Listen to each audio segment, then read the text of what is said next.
Algunos aminoácidos tienen un metabolismo muy particular. Tal es el caso de la fenilalanina, que se puede transformar en tirosina, y a su vez este aminoácido tiene distintos caminos metabólicos: formación de hormona tiroidea, formación de melanina, catecolaminas, integración con el ciclo de Krebs, entre las vías más importantes. Por otra parte, una alteración en el metabolismo de la fenilalanina puede traer una enfermedad muy seria, que es la oligofrenia fenilpirúvica. ¿Qué mejor manera de ver cuáles son los destinos metabólicos y qué ocurre con cada aminoácido para poder entender bien cuáles son las alteraciones bioquímicas que ocurren en cada una de las vías? Comenzaremos por el metabolismo de la fenilalanina. La fenilalanina es un aminoácido aromático cuyas fuentes dietarias son principalmente los pescados, las carnes, las arvejas, los lácteos, el trigo, los refrescos bajos en calorías, especialmente en aspartamo, los huevos, las nueces y las legumbres. Los alimentos que tienen escaso contenido de fenilalanina incluyen la mayor parte de las verduras, la mayor parte de las frutas, los azúcares, los productos bajos en proteínas y los panes y las galletas especiales. Las vías metabólicas de la fenilalanina pasan en primer lugar por la síntesis del ácido fenilpirúvico o feniláctico y principalmente por la síntesis del aminoácido L-tirosina, el cual a su vez puede ir a la metabolización de fumarato y acetoacetato, a la formación de catecolaminas, a la formación de hormonas tiroideas o a la síntesis de la melanina. Por otro lado, también otra vía metabólica, como todo aminoácido, es la síntesis de proteínas. El aminoácido L-fenilalanina, por una fenilalanina hidroxilasa, se transforma en el aminoácido L-tirosina. La L-tirosina, por una transaminasa, se transforma en 4-hidroxifenilpiruvato, el cual por una oxidasa forma el ácido homogentísico. A su vez, el ácido homogentísico, por una homogentísica oxidasa, se transforma en ácido malail acetoacético, el cual se isomeriza a fumaril acetoacético para finalmente, por una hidrólisis, transformarse en ácido acetoacético, que es un cuerpo cetónico, y en ácido fumárico, que irá al ciclo de Krebs. Por lo que se ve, este aminoácido es mixto, es decir, tanto es formador de cuerpos cetónicos, como también tiene la capacidad de formar intermediarios del Krebs que van a poder generar después gluconeogénesis. En una primera etapa, el aminoácido L-fenilalanina se hidroxila para formar el aminoácido L-tirosina. La reacción química, que se lleva a cabo principalmente en el hígado, requiere, por un lado, la presencia de oxígeno molecular, de una coenzima que cede el hidrógeno, que es la tetrahidrobiopterina, y la función básica de la enzima consiste en introducir un hidroxilo en posición para del anillo bencénico.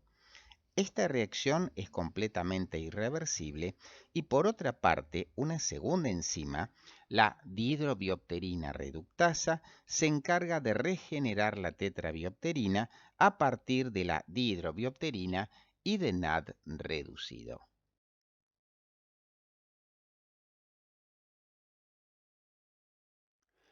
La acumulación de fenilpiruvato en la sangre provocará una inhibición competitiva del complejo de la piruvato deshidrogenasa a nivel del sistema nervioso central.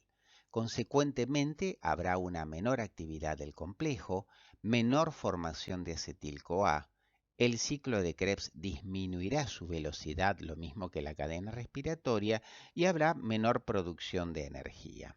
Justamente el ATP, a nivel del sistema nervioso central, es necesario para los procesos de mielinización y a su vez los procesos de mielinización están vinculados con el desarrollo madurativo del individuo. Por tal motivo es que en esta enfermedad tendremos retraso mental acompañado de altos niveles de fenilpiruvato en sangre y orina, que darán el nombre entonces a la enfermedad de oligofrenia fenilpirúvica. Son varios los errores innatos del metabolismo vinculados a la metabolización del aminoácido fenilalanina. Ya habíamos hablado la oligofrenia fenilpirúvica. Podremos decir también que en la metabolización de la tirosina existe la deficiencia de una enzima, la homogentísica oxidasa, que traerá aparejada una enfermedad de orinas oscuras, que es la alcaptonuria. En la metabolización de la tirosina también, la deficiencia de yodo, ya sea de manera endémica o por otros motivos patológicos, traerá aparejado un hipotiroidismo generalmente grave. En tercer lugar, tenemos el albinismo, que está relacionado con una deficiencia de una enzima responsable de la formación de la 3,4-dihidroxifenilalanina o simplemente DOPA, que lleva justamente a la hipopigmentación de la piel.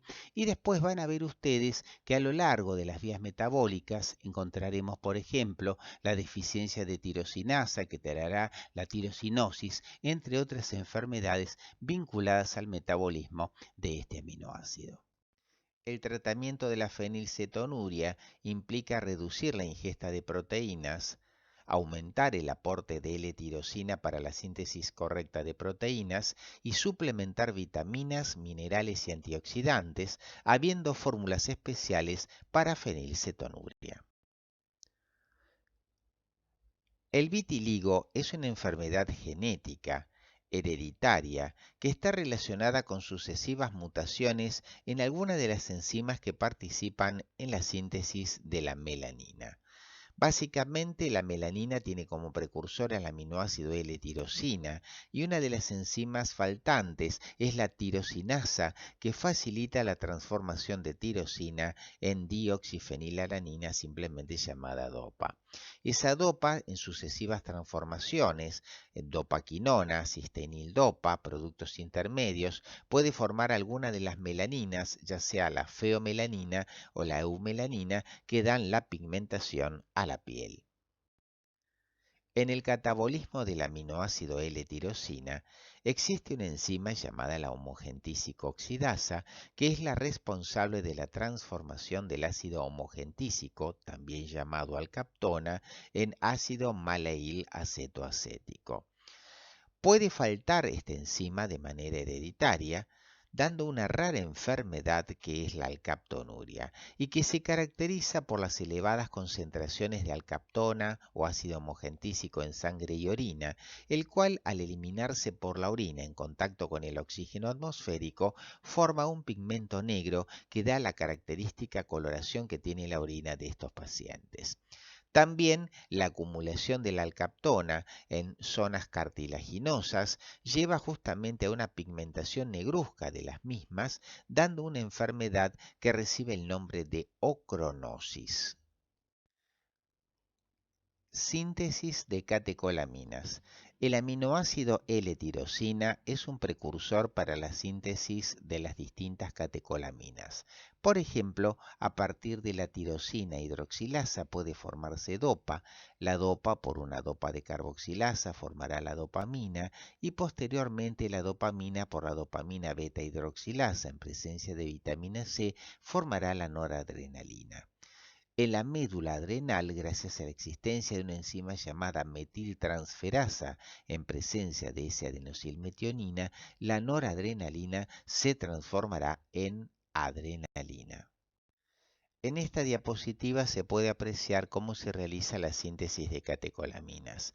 El aminoácido L-tirosina por una tirosina hidroxilasa va a formar la dioxifenilalanina llamada también L-dopa, la cual por una dopa de carboxilasa en presencia de fosfato de piridoxal formará dopamina.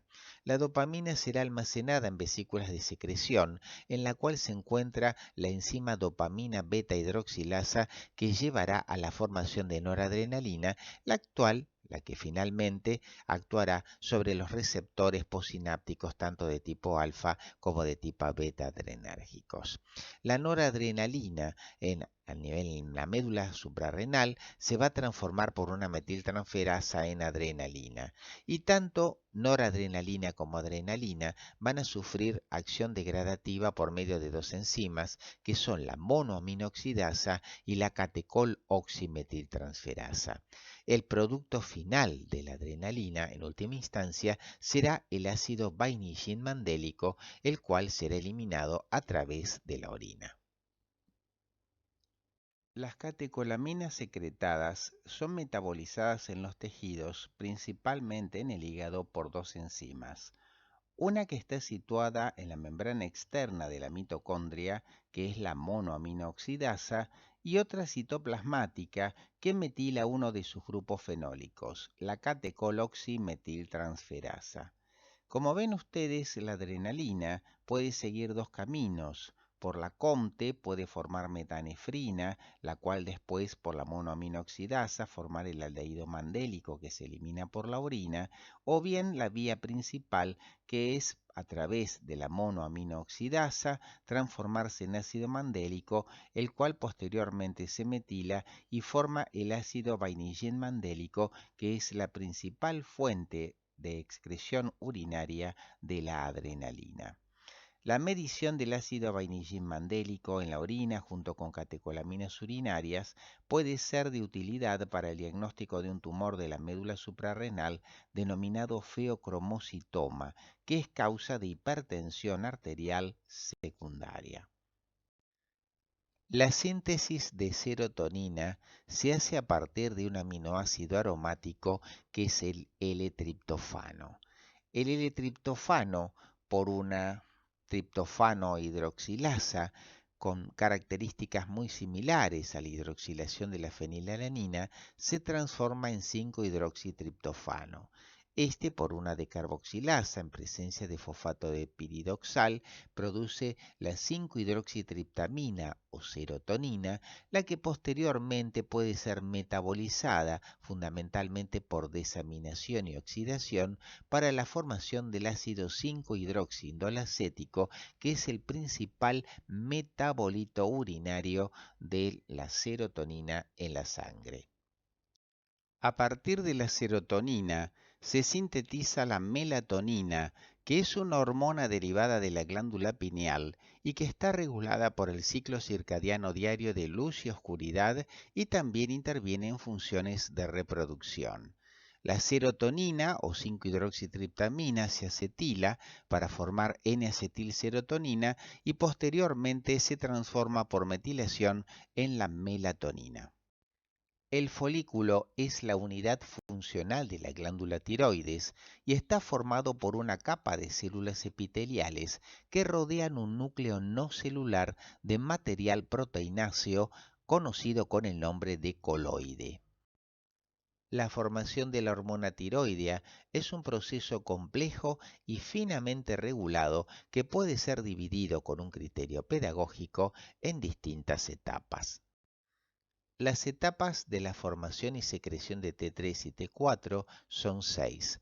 En un primer momento ocurre la captación y concentración de los ioduros inorgánicos, luego la oxidación de los mismos, la iodación de la L-tirosina, el acoplamiento de los iodotirosilos, la captación del coloide por la TSH y finalmente la liberación de las hormonas tiroideas a la sangre. En esta diapositiva se resumen las sucesivas etapas de síntesis de la hormona tiroidea. En un primer momento se produce la captación y la concentración del yoduro inorgánico que llega a través de la sangre a la célula tiroidea. Posteriormente se produce la organificación o oxidación de los mismos, la iodación de la L-tirosina, el acoplamiento de los iodotirosilos, la captación del coloide por la TSH y finalmente la liberación de las hormonas tiroideas a la sangre. Se requieren alrededor de 100 microgramos por día de yodo inorgánico para una síntesis adecuada de hormona tiroidea. Fíjense ustedes que la dieta aproximadamente por día aporta 300 microgramos que contribuyen al pool plasmático. De esos 300, 100 son aprovechados por la glándula tiroides y lo que no se aprovecha se puede eliminar a través del intestino o a través del riñón. En el polo basal o vascular de la célula folicular, un transportador de ioduros facilita la entrada de los mismos. En el polo apical, un segundo transportador lleva el yoduro hacia la luz folicular, donde la peroxidasa tiroidea lo oxida y lo incorpora a residuos tirosil de la tiroglobulina para formar 3-monoyodotirosina o MIT o bin-diyodotirosina o DIT. Se puede apreciar como un segundo transportador en el polo apical de la célula, lleva el yoduro hacia la luz folicular, donde, como podrán ver, la peroxidasa tiroidea se encarga de oxidarlo y de incorporarlo a residuos tirosina de la tiroglobulina para formar entonces el MIT o 3-monoyodotirosina o bien la diyodotirosina o también llamada DIT. Acoplamiento de los iodotirosilos. Peroxidasa tiroidea. Esta enzima cataliza también el acoplamiento o la unión de dos tirosinas con dos átomos de yodo para formar la tetraiodotironina o tiroxina o de un residuo tirosil monoiodado con un residuo de diyodotirosina con formación de la triiodotironina o simplemente T3. La TSH activa este proceso de endocitosis por estímulo de una adenilciclasa en los tirocitos y aumenta con rapidez la liberación de T3 y T4.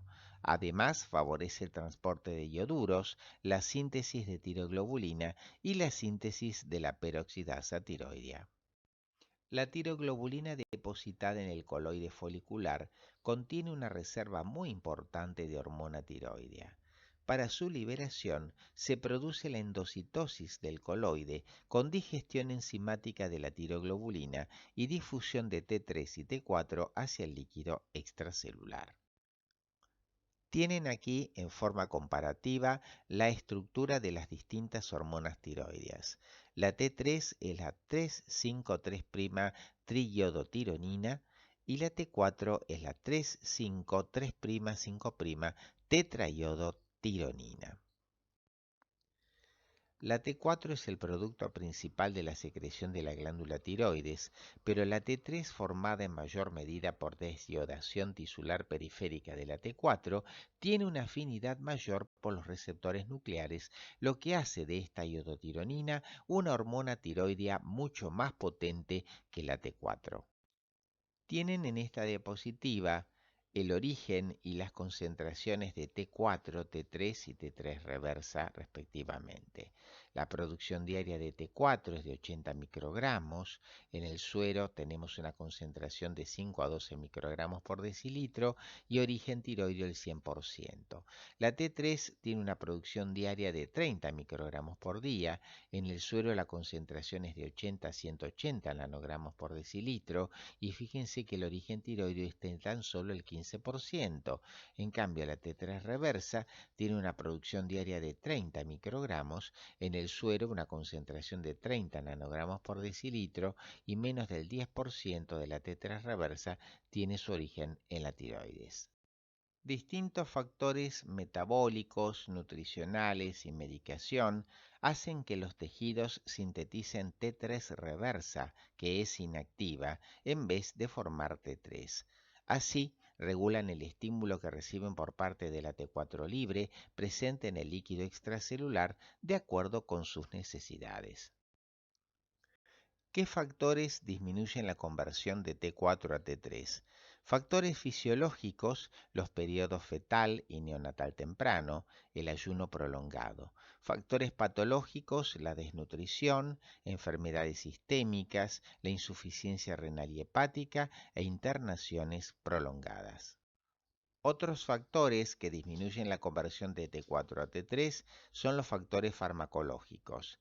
Dentro de las drogas antitiroideas rescatamos al propiltiuracilo, a los glucocorticoides, a las sustancias iodadas como la miodarona y a los beta bloqueantes. La unión de las hormonas tiroideas a proteínas de transporte evita su pérdida por el filtrado glomerular, con lo que se produce una prolongación de sus vidas medias que alcanza 7 días para la T4 y 24 horas para la T3. La vida media de la T4 es aproximadamente una semana y la vida media de la T3 aproximadamente un día. La T4 circulante se encuentra unida en un 99,96% a distintas proteínas plasmáticas. Esta T4 unida a proteínas no difunde hacia los tejidos y constituye un reservorio en equilibrio con la T4 libre que pasa a los tejidos y se activa por la vía metabólica. ¿Qué factores modifican la concentración de TBG? En primer lugar, aumentan su concentración el embarazo y el periodo neonatal, la utilización de estrógenos por vía oral, como sucede con los anticonceptivos orales, las hepatitis agudas y las hepatitis crónicas activas. Disminuyen los niveles de TBG, los andrógenos y esteroides anabólicos, los glucocorticoides en alta dosis y la insuficiencia hepática y renal por disminución de su aclaramiento. Dentro de los factores que modifican la unión de la T4 a la tiroglobulina, tenemos la medicación antiepiléptica, los antiinflamatorios no esteroideos o AINES como los salicilatos y el diclofenac, y los diuréticos y dentro de ellos a la furosemida. En esta diapositiva se pueden apreciar los caracteres diferenciales entre los distintos tipos de desiodasas, de tipo 1 y de tipo 2, el sitio sobre el cual actúan, los tejidos, sustratos, funciones, inhibición por propiltiuracilo y la inhibición por la T4 alta. Se pueden apreciar las características de la desiodasa tipo 3, el sitio de acción, los tejidos sobre los cuales actúa, sustratos, la función, la inhibición por el propiltiuracilo y la inhibición por la T4 alta. Dentro de las acciones metabólicas de las hormonas tiroideas tenemos un aumento de la absorción intestinal de glucosa, de la captación de glucosa por la insulina, de la glucogenólisis y de la gluconeogénesis, de la degradación de la insulina, de la proteólisis, de la lipólisis y también del catabolismo del colesterol. Es decir, que habitualmente el hipertiroidismo cursa con hipocolesterolemia. Las acciones biológicas de la hormona tiroidea incluyen un aumento de la calorigénesis y del consumo de oxígeno, un aumento de la concentración intraeritrocitaria de 2,3-DPG que facilita la disociación de la oxihemoglobina, un aumento de la frecuencia cardíaca, de la presión arterial diferencial y del ritmo evacuatorio. La T3 proveniente de la circulación o formada en el citoplasma se une sobre todo a receptores nucleares y genera cambios en la transcripción de ARN mensajeros específicos. Como ven ustedes, la regulación de la síntesis de hormona tiroidea obedece al eje hipotálamo-hipófiso tiroideo. La T3 y la T4 libre ejercen un feedback corto negativo sobre la hipófisis y un feedback largo sobre el hipotálamo, frenando la formación de la TRH.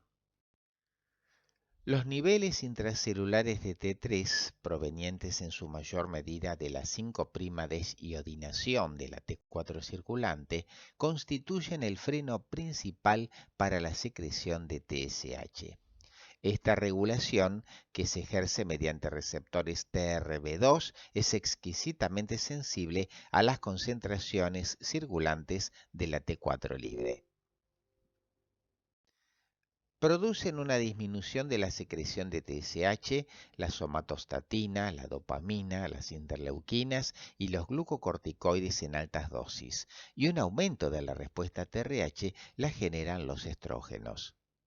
La TSH, que está formada por dos subunidades, alfa y beta, en síntesis produce como efectos biológicos sobre la glándula tiroides un aumento del transporte de ioduros, un aumento de la síntesis de tiroglobulina y de peroxidasa tiroidea y la endocitosis del coloide y la liberación de las hormonas tiroideas.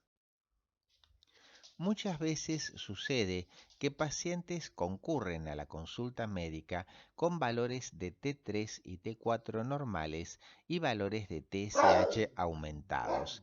Se dice que estos pacientes padecen un hipotiroidismo subclínico. ¿Cómo se explica ello?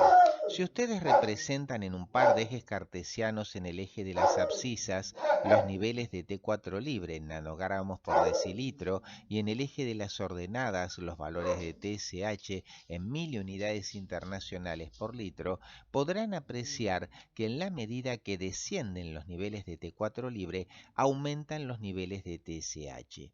Niveles de 0.7 de T4 libre son normales, sin embargo tenemos una TSH por encima de 4.5 que es un valor elevado. Por dicho motivo existe un intervalo de normalidad para T4 libre y TSH y a partir de los 0.7, si bien 0.7 sigue siendo un valor normal, el valor de TSH está aumentado.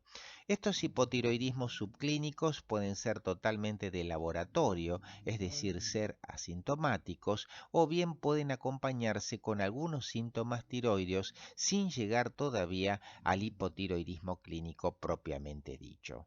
Los metabólicos principales del aminoácido L-arginina son la formación de la urea que ya hemos visto, la formación de creatina a nivel del músculo y la formación de óxido nítrico. Síntesis de creatinina. La creatinina se forma en el músculo esquelético y cardíaco por la acción del aminoácido L-arginina, el cual por una aminotransferasa se transforma en guanidoacetato. El guanidoacetato se metila por la acción de la enzima metiltransferasa que requiere como factor a la S-adenosilmetionina formando creatina. La creatina, por su parte, por la CPK, que está presente en el músculo esquelético y también en el corazón, transforma la creatina en fosfocreatina, la cual posteriormente, en una reacción no enzimática, va a formar la creatinina, la cual se va a eliminar a través de la orina. La concentración normal de creatinina en sangre oscila entre 0.5 y 1.4 miligramos por decilitro.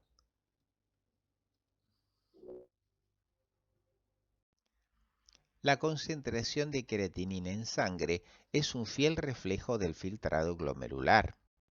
Si bien todos sabemos que el clearance normal de creatinina es de aproximadamente 120 mililitros por minuto para un sujeto de 1,70 m y 70 kilos de peso, es posible hacer un índice de corrección del clearance de creatinina teniendo en cuenta la edad del paciente. Para eso se le resta 140 la edad del paciente y se multiplica por el peso del paciente por 0.85 si es mujer. El valor obtenido se divide por la creatinina en plasma multiplicado por 72 y entonces tendremos una creatinina o un clearance de creatinina adaptado a la edad del paciente. El óxido nítrico es un gas generado a partir del aminoácido L-arginina en una reacción catalizada por la óxido nítrico sintetasa. Esta enzima requiere como cofactor NAD-fosfato reducido, el cual se transforma en NAD-fosfato oxidado y la reducción del mismo es realizada por la tetrabiopterina, que se transforma en dihidrobiopterina en una reacción paralela catalizada por la dihidrofolato reductasa. El producto intermedio, N-hidroxilarginina, posteriormente se oxida y sale entonces citrulina, el mismo intermediario que ustedes habían visto en la síntesis de urea, y también allí sale entonces el óxido nítrico. Justamente el óxido nítrico es un radical libre de gran reactividad química y por tratarse de un gas y por su bajo peso molecular difunde rápidamente a través de las membranas biológicas con múltiples funciones. Existen tres isoenzimas de óxido nítrico sintetasa. La 1, que está presente en el endotelio vascular y produce vasodilatación, es una enzima de tipo constitutiva, es decir, que forma parte de la célula endotelial.